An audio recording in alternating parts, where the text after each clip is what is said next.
Nature and Scripture reveals truth, part 3. In the Garden of Eden, everything was beautiful. God said it was very good. It's hard to find a picture today that can be a true illustration of it, but let's say it was very green with beautiful trees and flowers. But when Adam and Eve sinned, a climate change took place. From Patriarchs and Prophets, page 61, by Ellen White, we read, "The atmosphere, once so mild and uniform in temperature, was now subject to marked changes, and the Lord mercifully provided them with a garment of skins as a protection from the extremes of heat and cold." Adam and Eve had for many years only seen green trees, evergreens, but now they were shocked. As Adam witnessed the first signs of decaying nature in the falling leaf and in the drooping flowers, he mourned more deeply than men now mourn over their dead. Patriarchs and Prophets, page 62. Seeing for the first time a tree without leaves must have been a shock for them. In grief, they cried more than we do when our loved ones die. On the same page, we read, "When goodly trees cast off their leaves, the scene brought to mind the stern fact that death is the portion of every living thing." We get some more information in the book Spirit of Prophecy, Volume 1, page 58.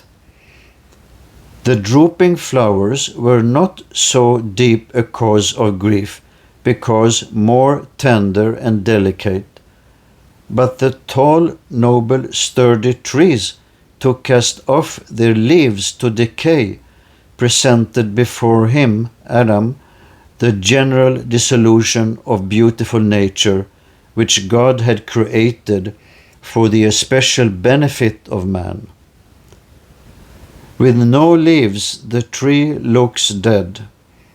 In part 1, we saw a picture illustrating the spiritual truth of perennial flowers. Nature is filled with spiritual lessons for all mankind. The flowers die only to spring forth into new life, and in this we are taught the lesson of the resurrection. All who love God will bloom again in the Eden above. Review and Herald, November 8, 1898.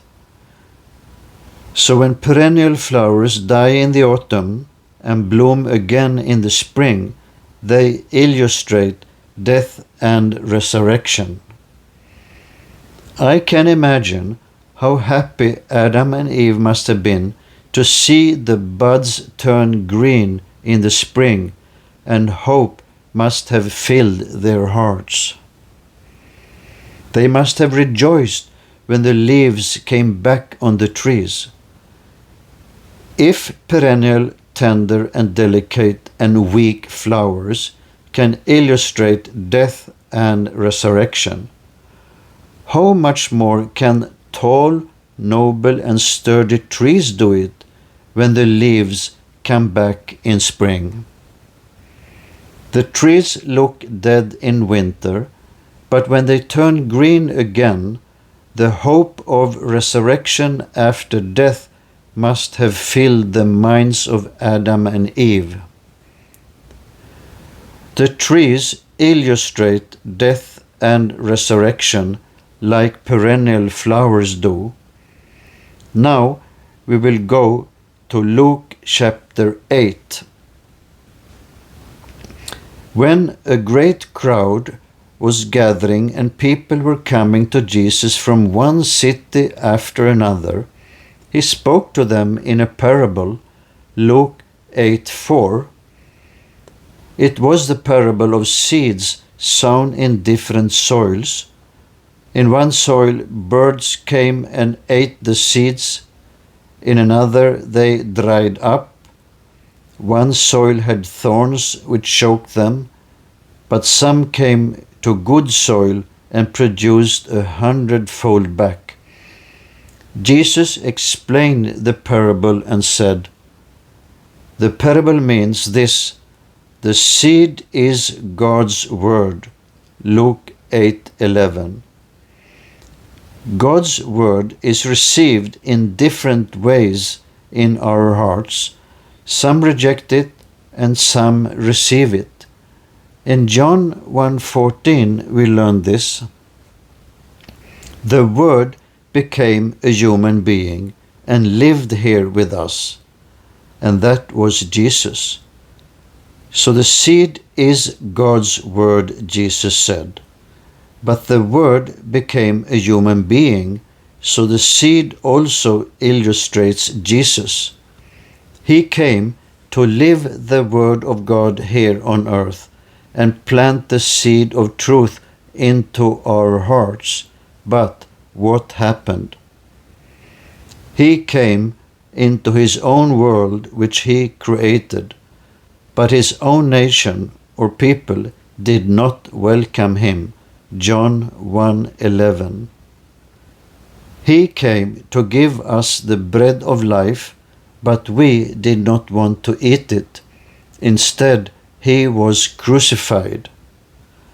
After the triumphal entry, Jesus said, "I assure you that unless a grain of wheat falls into the earth and dies, it can only be a single seed.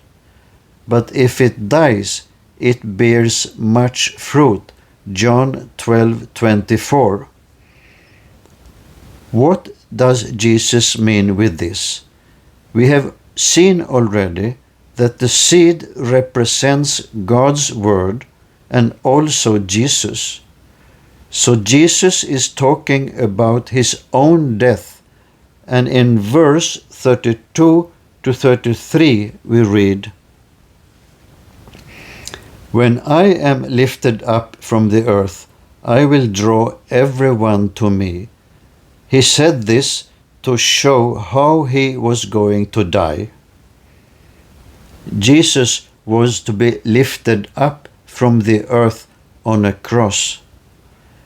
In Christ's Object Lesson, page 87, we read, "As the seed is cast into the ground, they can teach the lesson of Christ's death, and as the blade springs up, they can teach the lesson of the truth of the resurrection. As the seed dies, the blade springs up and bears much fruit." The spiritual meaning of that we can see in 1 Thessalonians 4:14. "For since we believe that Jesus died and was raised to life again, we also believe that when Jesus returns, God will bring back with him the believers who have died. So there will be many fruits of saved souls in God's kingdom because Jesus gave up his life and died." The conclusion: the perennial flowers illustrate death and resurrection. The trees that cast off their leaves illustrate death and resurrection. The seeds sown illustrate death and resurrection.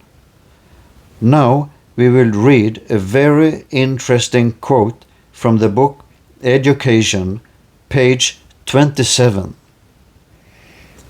"Though marred by sin, nature speaks not only of creation, but of redemption. Though the earth bears testimony to the curse in the evident signs of decay, it is still rich and beautiful in the tokens of life-giving power. The trees cast off their leaves only to be robed with fresher verdure. The flowers die to spring forth in new beauty. And in every manifestation of creative power is held out the assurance that we may be created anew in righteousness and holiness of truth. We see here that nature has tokens of life-giving power, and we see that in the trees robed or dressed with fresher verdure in spring, and the flowers spring forth in new beauty. And in this we can get the assurance that we may be created anew in righteousness and holiness of truth at the second advent of Christ. Nature speaks with assurance that we can wake up from death fresher, stronger, in a beautified body, and sin replaced with righteousness and holiness of truth. God is love. Nature is filled with spiritual lessons for all mankind, and nature speaks of redemption and salvation for all of us. Let us remember that. Amen.